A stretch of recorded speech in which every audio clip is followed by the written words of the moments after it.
In light of everything that's happened in our culture recently, how can we as church leaders train up the next generation so that there's not so much of a disconnect between what we believe and how we live? That's what's today on To Be the Church.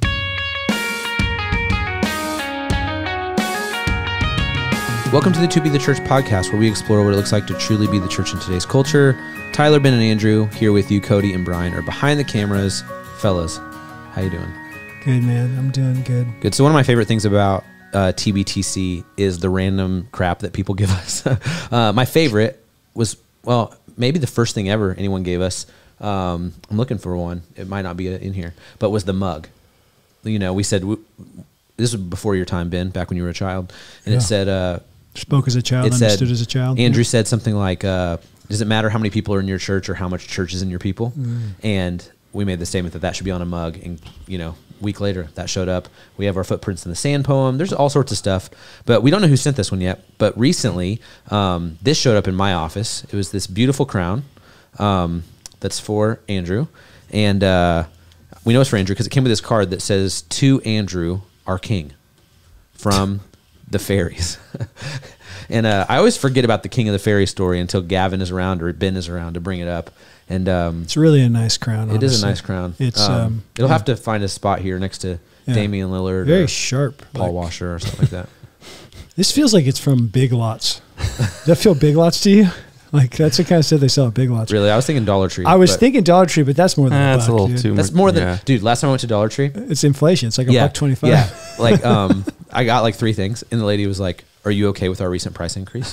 And I was like, "Excuse me?"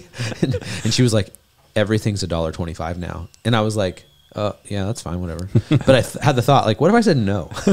What if I was just like, I'm not okay with it? Like, are they going to take the 75 cents off for the 3 things I bought? I don't know. But $1.25 tree is what my kids call it now. So, all right. Yeah. So it's been a minute since we recorded in person. And have we recorded since the Dobbs decision happened? No, we haven't recorded in like a month. Yeah. So, okay. So that happened. And so this question came in after that. And it says this: with the decision that has come down, it was a historic day for sure, but it was also a day that broke my heart. Let me explain. I've been in some kind of youth ministry for over 20 years now, either as a volunteer or a youth pastor. What I saw on Friday morning from many of the students I've worked with in the past broke me. I saw them lamenting the decision the Supreme Court handed down. Where did we fail these kids as the church that they would not see this as victory but defeat? Not only that, but how can we better train up the current generation so they have a better connection between what they believe and how they live? What do you think, Ben? Have we failed the generation of children?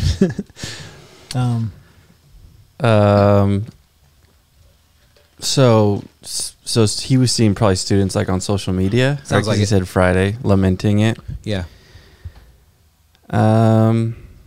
I don't know. What do you think? I mean, like, I would want to know a lot about. You're the expert youth pastor. Like students in the youth group. I think he's like saying, so he'd been in ministry. Just students he's connected to or young. Yeah, so people who he used to be youth that are now adults. Is the way I'm reading this. Many of the students I've worked with in the past. Oh yeah. Where do we fail these kids? So not like so they're probably 16-year-olds. They're probably young like adults. 25 or something. Yeah. Yeah, no, well, yeah. So I actually saw the same thing from kids that were in my youth group posting on Instagram. So how did you fail them?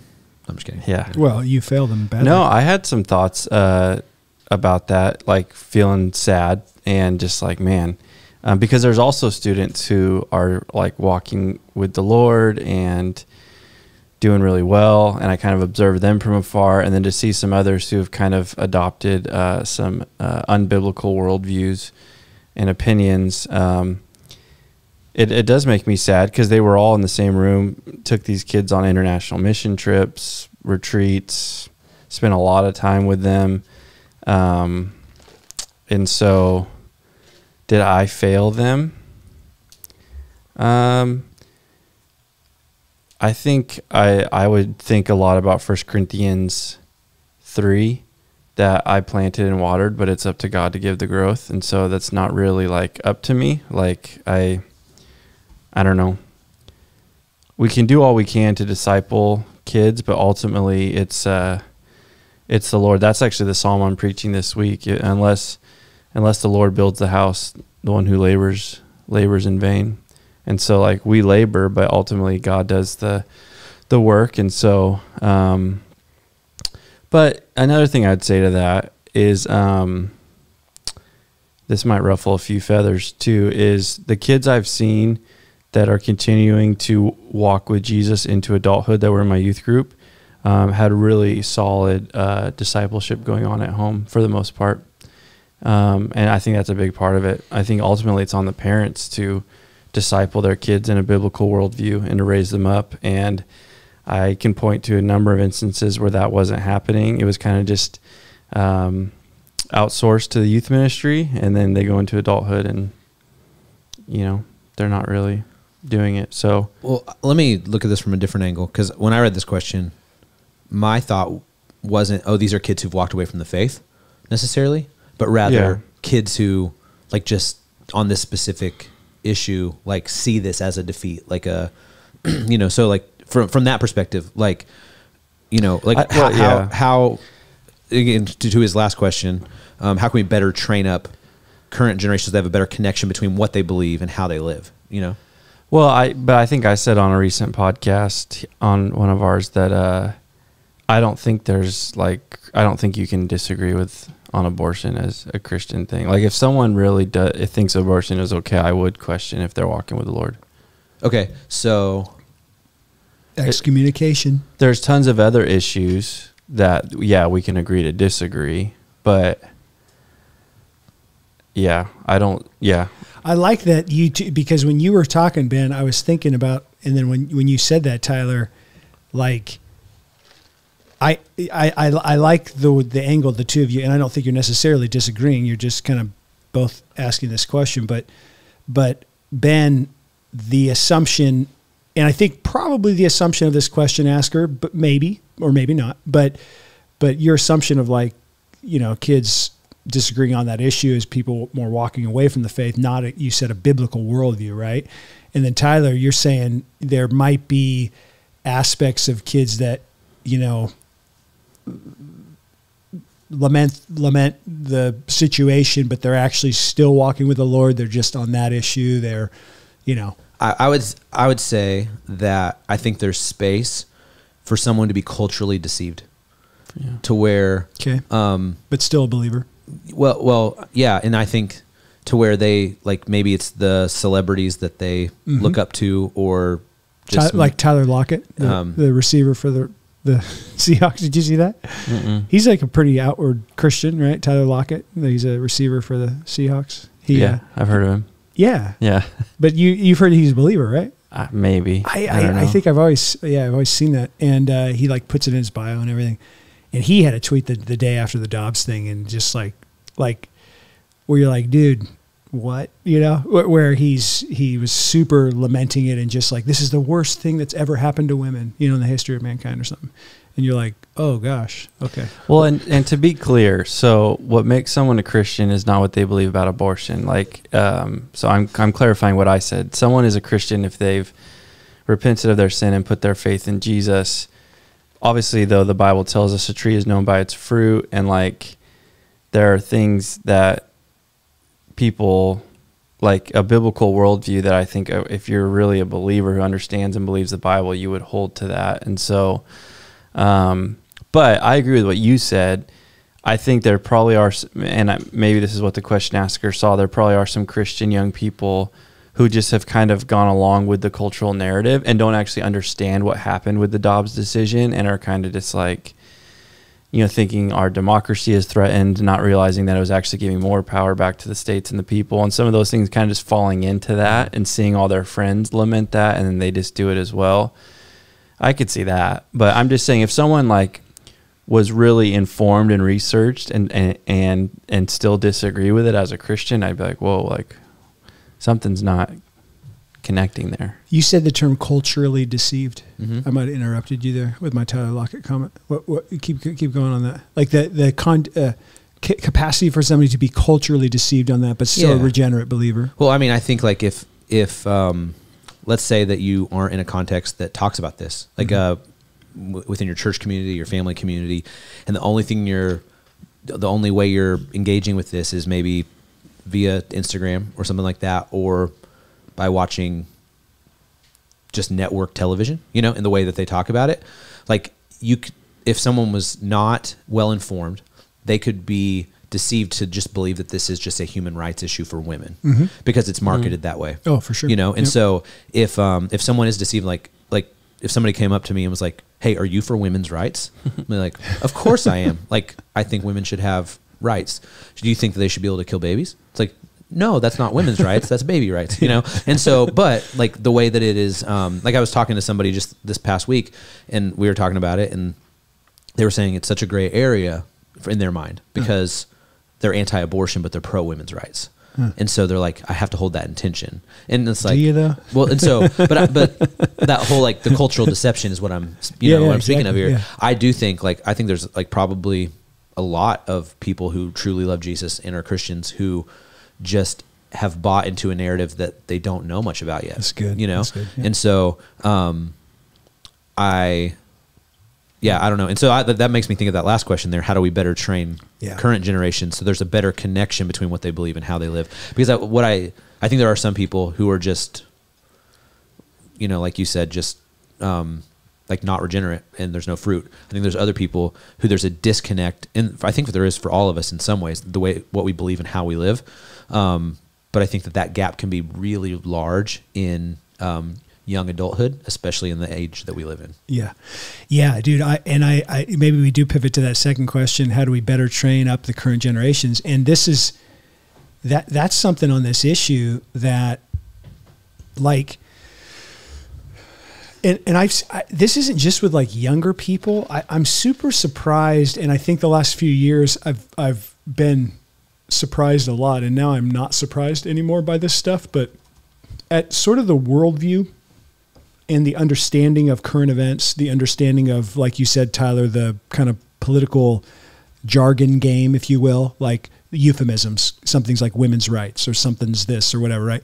And like people who do not understand the talking points of the various sides and don't get the euphemism game or whatever else. And I think we're talking about like youth, and we were both youth pastors, Ben, like as we're talking about the training of the youth kids, like we're trying to train them in a biblical worldview, but I don't think a big part of youth ministry, like, and I know in my youth ministry, we didn't do a whole lot of this, and we were definitely doing a lot of Christian education, a lot of discipleship and these things, but as it relates to kind of holistic worldview development, you know, I don't think a whole lot of that is done in youth ministries. That's done in the home, and then it's done with kids in their school settings, whether they're homeschool, private school, public school. That's where they're going to get like the holistic worldview development. In youth ministry, we're trying to disciple them, teach them the gospel, teach them the scriptures, and do those things in the solid youth ministries at least. But is there more we can do on worldview development? Like, would there be more we could do on that to set them up for what they're going to encounter in their college years and those type of things, right? In the context of the local church. But I feel like if you're teaching the Bible, that stuff comes out of that, right? Like, it can. It doesn't necessarily have to, though, in terms of how you would, maybe the application you would give or how you would develop. But if you're teaching a lot of different parts of Scripture, things like the Imago Dei are going to come out, and the implications of that you're going to spell out for the youth, what that means that every human being is made in the image of God and has dignity and worth and value. I think a responsible application then would be to talk about current events like abortion and different things. Yeah. So, I mean, like in our youth ministry, we did a lot of exposition, but we also did some more topical stuff where we talked about sexuality and different things, and and kind of contrasting it with the culture around us and stuff. But again, kids who, based on that I discipled, based on their Instagram, don't believe those things anymore. We're in those rooms and heard that teaching. So sure, yeah. I think within the church we might be able to do, and I'm just saying we broadly within the church, I think we might be able to do more worldview development, current event things for parents and for students, to be able to understand. I I mean, it's not just abortion. I mean, again, abortion seems to be one of the easier ones to understand, but you even said, Tyler, that reality that like people, how am I anti-abortion, but I believe in women's rights? Like, I can't do that together. And you're just like, oh gosh, like it's just that's literally a jargon issue that a narrative has been bought into there that is actually completely the reverse of what reality is. And I think you could do that on any issue though, you know, like on immigration or on guns or on any of the hot button issues, to be able to frame those things for students. And I'm not saying like necessarily in the context of a sermon. I'm saying that could be Sunday school fodder, you know, of like current issues that are going on, and then being able to acquaint them with, what does the Bible say about this? What does the Bible teach about self-defense? Or what does the Bible teach about, you know, war? Or what does the Bible teach about the role of government, or those kind of things? I think there's low-hanging fruit there in a day and age like ours, where things, because of social media and everything else, have gotten so much more politicized. And I think kids at a younger and younger age are getting confronted with this stuff. I mean, it used to be the case back in like the Doug Fields days of youth ministry. It was like you were trying to prep a kid. Like the best you could do is that they would have a real devotional life, and they'd have good spiritual disciplines and those kind of things before they get to college, and then they'd remain a Christian in their college years. But that's 20, 30 years ago in terms of youth ministry philosophy. Nowadays, they're getting confronted with this stuff. I mean, dude, through the COVID period and everything, they're getting confronted with this stuff like when they're 7, you know, in terms of they're getting it a lot younger. They're getting brought into the cultural narratives, and it's a lot more pervasive.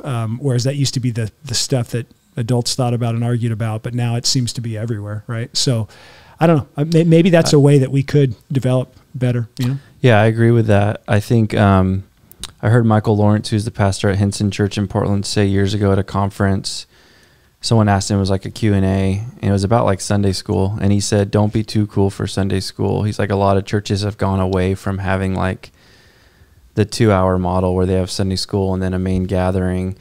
And his point was that Sunday school, and you call it, you know, Christian education, whatever, but it's an opportunity to in a more topical way, teach through some of these important things. Yeah.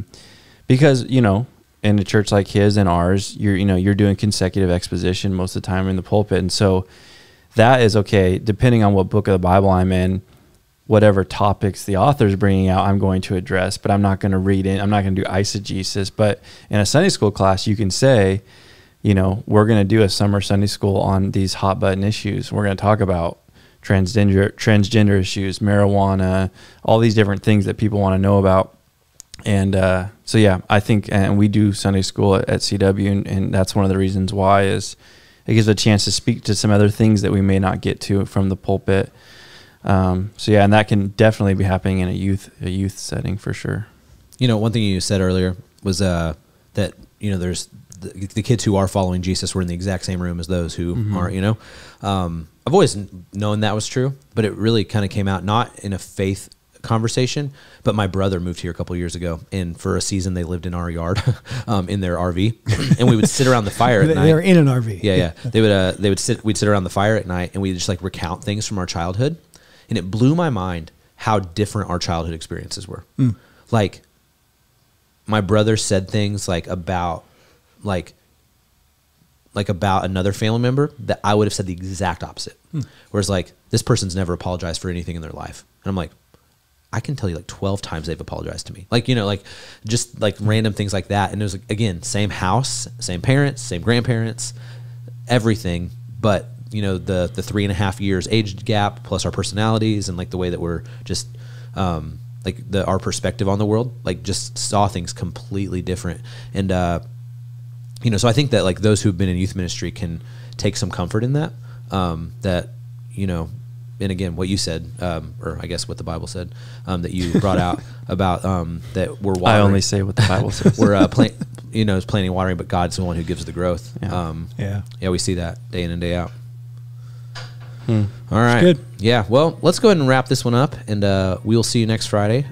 So feel free to hit us up with questions. Podcast@toBeTheChurch.com. You can do it there. You can do it in the comments on YouTube. We'll see you next Friday.